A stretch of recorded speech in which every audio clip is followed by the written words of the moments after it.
বন্ধুসকল, আজি মই ক'ব ওলাইছোঁ যে সজাগতা সভা এখনৰ কাৰ্যসূচী আমি কেনেদৰে ৰূপায়ণ কৰিম আৰু তাৰ লগতে যিসকলে যিকোনো ডিপাৰ্টমেণ্টত কাম কৰে কিন্তু তেওঁলোকে সেই সভাখনত বা যিকোনো এখন সভাত যদি তেখেতক কাৰ্যসূচী ৰূপায়ণ কৰিব দিয়ে, তেখেতক কাৰ্যসূচীখন যদি তৈয়াৰ কৰিব দিয়ে আৰু তেখেতে যদি গোটেইখিনি এংকৰিং কৰিব লগা হয়, তেখেতে যদি সেই সভাখনৰ আঁত ধৰিব লগা হয়, তেতিয়াহ'লে কেনেদৰে কথাখিনি ক'ব বা তেখেতে কেনেদৰে কাৰ্যসূচীখন তৈয়াৰ কৰি পেলাই কেনেদৰে সভাখন চলাই নিব সেই তাৰ ওপৰতে মই আজি ক'বলৈ লৈছোঁ।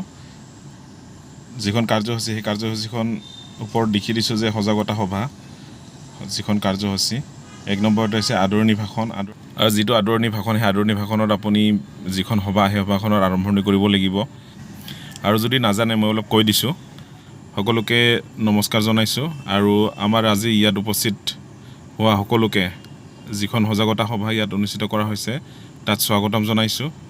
আৰু এই সজাগতা সভাখন আমি বিশেষকৈ বাল্য বিবাহৰ ওপৰত আৰু লগতে শিশুৰ সুৰক্ষাৰ বিষয়ৰ ওপৰত আমি অনুষ্ঠিত কৰিবলৈ লৈছোঁ। আৰু অনুষ্ঠিত কৰা হৈছে ডিষ্ট্ৰিক্ট চাইল্ড প্ৰটেকশ্যন ইউনিটৰ পৰা। আৰু আমি বিশেষ কেইজনমান ব্যক্তিক এই সজাগতা সভাৰ কাৰণে নিমন্ত্ৰণ কৰি আনিছোঁ আৰু তেখেতসকলে এই বিষয়ৰ ওপৰত নিৰ্বাচিত বিষয়ৰ ওপৰত তেখেতসকলে ভাষণ বা বক্তৃতা প্ৰদান কৰিব। সকলোকে আকৌ এবাৰ স্বাগতম জনাইছোঁ। আৰু এই সভাখনৰ জৰিয়তে আমি আশা কৰিছোঁ যাতে আমাৰ বিবাহৰ যিটো বৰ্তমান মাজত এক মাৰাত্মক ব্যাধি হিচাপে দেখা দিছে সেইটো যাতে আমি বন্ধ কৰিব পাৰোঁ। ধন্যবাদ। সকলোকে আকৌ এবাৰ সজাগতা হ'বলৈ স্বাগতম জনাইছোঁ। যেতিয়া আদৰণি ভাষণ দিলে, আদৰণি ভাষণ দিয়াৰ পিছত চিনাকি পৰ্ব আহিল।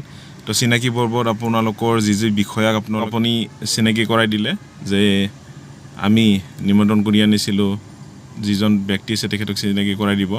আজিকালি সেই আগৰ দৰে সম্বৰ্ধনা অনুষ্ঠানটো একচুৱেলি বাতিল কৰা হৈছে, গতিকে সম্বৰ্ধনা দিয়াই নহয়, তেওঁলোকক চিনাকি কৰাই দিলে। তাৰপিছত নিৰ্বাচিত ব্যক্তিৰ দ্বাৰা নিৰ্দিষ্ট বিষয়ত ভাষণ দিবৰ কাৰণে আপুনি অনুৰোধ জনাব যে এই বিষয়বিলাক আপোনালোকৰ বিভিন্ন ধৰণৰ হ'ব পাৰে বা চাইল্ড ট্ৰেফিকিঙৰ ওপৰত হ'ব পাৰে, এডুকেশ্যন শিক্ষাৰ ওপৰত হ'ব পাৰে। মই ইয়াতে বাল্য বিবাহ বুলি দিছোঁ, তাৰ উপৰিও শিশু সুৰক্ষা বুলি দিছোঁ। কিন্তু এইবিলাক নহয় পেলাই চাইল্ড লেবাৰৰ ওপৰত হ'ব পাৰে, যিকোনো গভৰ্ণমেণ্টৰ স্কিমৰ ওপৰত হ'ব পাৰে। খুব ধুনীয়াকৈ অমুক বিষয়ৰ ওপৰত অমুক বিষয়াজনে বক্তৃতা দিব বুলি কৈ দিব। আপুনি কৈ দিয়া হোৱাৰ পিছত তেখেতে যেতিয়া ভাষণটো শেষ হ'ব বা বক্তৃতাটো শেষ হ'ব, তেখেতক আপুনি ধন্যবাদ ক'ব যে খুব সুন্দৰকৈ কথাখিনি কোৱাৰ বাবে ছাৰক ধন্যবাদ জনাইছোঁ, তেনেকৈ ধৰণে ক'ব।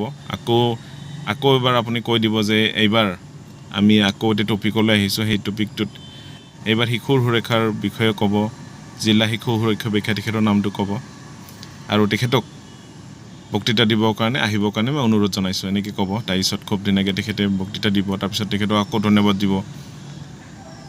তাৰপিছত আহিব যে তেখেতক ধন্যবাদ শেষ হোৱাৰ পিছত যেতিয়া আপুনি ধন্যবাদ দিলে তাৰপিছত ক'ব যে ৰাইজৰ প্ৰশ্নৰ শিতান, কাৰোবাৰ যদি প্ৰশ্ন সুধিব লগা আছে তেতিয়াহ'লে সুধিব পাৰে, তেনেকৈ ক'ব। মাইক্ৰফোনটো ৰাইজৰ মাজত লৈ যাব। তাৰপিছত সেইখিনি হোৱাৰ পিছত আহিব শলাগৰ শৰাই আৰু সভাভংগ।